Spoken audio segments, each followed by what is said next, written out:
At nagbabalik ang Pambansang Almusal. Kasama natin ngayon ang isang Wattpad writer na nakakuha lang naman ng 150 million reads.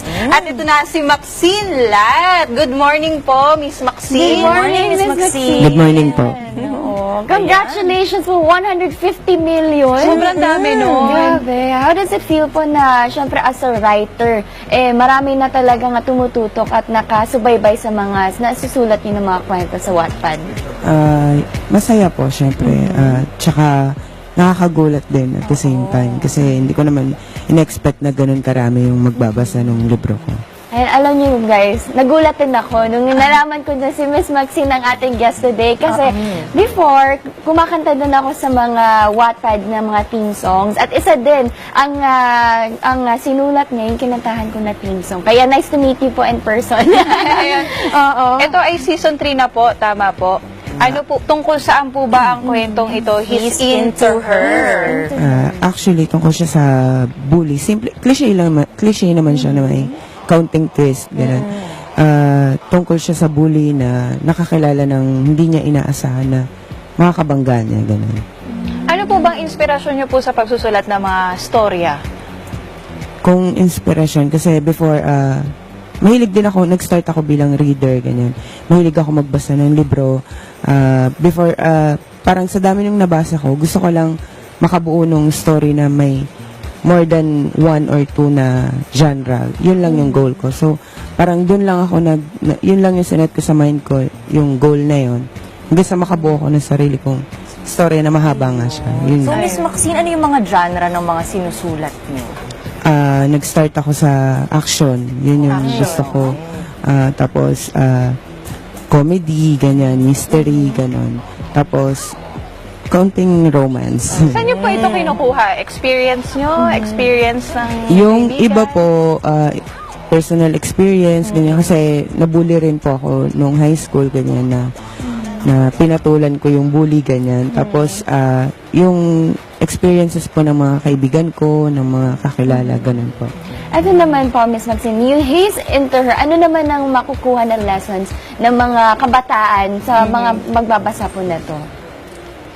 Yung lesson siguro, isa sa masasabi ko is yung sa family, yung mas magandang samahan kung bakit may mga bata na hindi sumusunod sa parents nila, yung side, magkakaibang side po kasi. So, may sarili po silang point of view kung bakit po ganun yung thinking nung bata, kung ba't din po ganun yung thinking nung mas nakatatanda. Ganun po. So, lahat pala ay talaga makaka-relate at pwedeng bumasa nitong libro na ito. Yes po. Miss For all Maxine, ages siya. tama. Paano po kayo mafa-follow ng mga sumusubaybay sa inyong libro at sa mga gusto makabasa pa nito? Ayun po, sa Wattpad po, meron po akong account doon, www.wattpad.com/MaxineGigi. That's MaxineJiji po. Ano, curious ako, Miss Maxine, gaano po ba katagal bago na nabubuo yung isang book? How long does it take for you to finish the book po? Since ang He's into her po kasi is inabot ng 43 books. Wow. Mga ilang months po kaya yun? Years po. Talagang Years ko po dinadang siyang ang ginawa. dami. Ang galing. Years ko po siyang binuo. Nag-start po ako 2012. So, natapos po ako this year lang. Ayan, no, congratulations po. Ang dami niyo na Thank you po. talagang na-achieve. So far, sa mga lahat ng mga sinulat niyo, ano yung pinaka-paborito niyo? Ito po. Ito po He's talaga. into her. At saan po ba available ito para bilhin naman ng mga nanonood ngayon? Available po siya sa lahat po ng bookstores nationwide. Pero kompleto po siya sa Precious Pages na bookstores. Owned po yun ng company po namin. Tapos, available din po siya sa Precious Shop. Yun po. Meron po ba kayong message sa mga fans ninyo na lagi na talagang sumusubaybay sa sa career ninyo as a writer?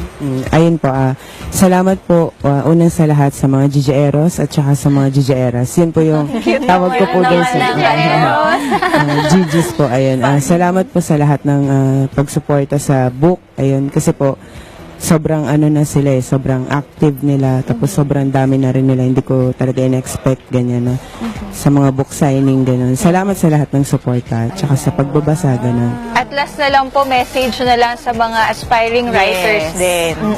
Ayun po, para sa akin, magsulat lang kayo na magsulat kasi lahat nagsimula dun sa wala, ganyan. Tapos, kapag nagsulat kayo ng galing sa puso nyo talaga, yung mga sinusulat nyo yun, doon kayo mas madadevelop yung sa writing skills nyo. Yun lang po. Ayun. Ang ganda. Maraming salamat, Miss Thank you Maxine. din po. Ano, pwede ba kami makaano na to? Check natin At mabasa din natin ang He's Into Her. So, ayan. Thank you po, Miss Maxine, Thank you for po. being with us here today. At samantala, puntahan na